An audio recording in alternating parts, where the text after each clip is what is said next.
Alam mo ba na may mga ML player na naabot na ang maximum stars sa Mobile Legends? At kahit sila ay manalo sa rank game, hindi na madadagdagan ang star nila. May mga player din na naabot na ang maximum MMR. At i-reveal din natin ang player na may pinakamaraming matches sa isang hero. Yan ang mga bagay na aalamin natin ngayon. Umpisahan natin sa may maximum stars sa Mobile Legends ngayon. May 5 players sa leaderboards na ang rank nila ay 5,863. At kapag chinek nyo ang kanilang mga history, kahit sila ay manalo, hindi na nadadagdagan ang kanilang stars. Kahit matalo sila, hindi na nababawasan ang star nila kasi posible may protection, ganyan. Pero imagine 5,000 stars sa Mobile Legends. Natutulog pa ba tong mga to? Kasi para magawa mo ito, dapat maka 65 stars ka sa isang araw para umabot ng ganito kalaki ang star mo. Grabe, sobrang hirap nun. And pinakita ko na yung handcam para makita nyo na legit talaga hindi na nadadagdagan ang star niya. Pero kahit hindi nadadagdagan ang star niya, naglalaro pa rin siya. Bakit?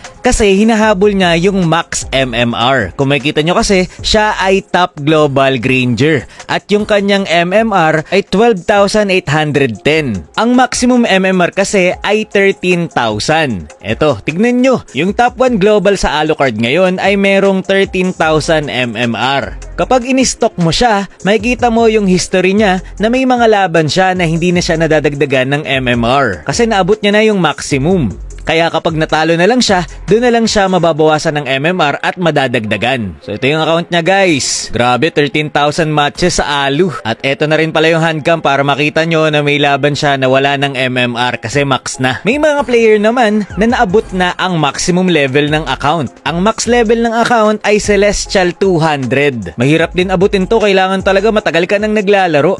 At i-mention na rin natin sa videong to, etong si Zua na may 55,000 matches lang naman kay Johnson. Grabe, sobrang galing na siguro na ito mag-drive. Grabe, imagine 55,000 matches. Bagamat marami sa kanyang matches ay classic lamang, hindi pa rin natin maitatanggi na grabe sobrang dami ng matches niya at nakakamangha pa rin ito. At base sa kanyang ML account, siya ay taga Leyte. Ito nga pala ang handcam para makita nyo na hindi edited, talagang 55,000 ang matches niya. Meron ding isang Pilipino pa na ang total matches ay 82,000 na may 68 win rate. Oo, posible classic lang yung iba dito pero grabe sobrang daming matches pa rin nun. Kung gusto mo makita ang account niya, nandito yan sa mentorship.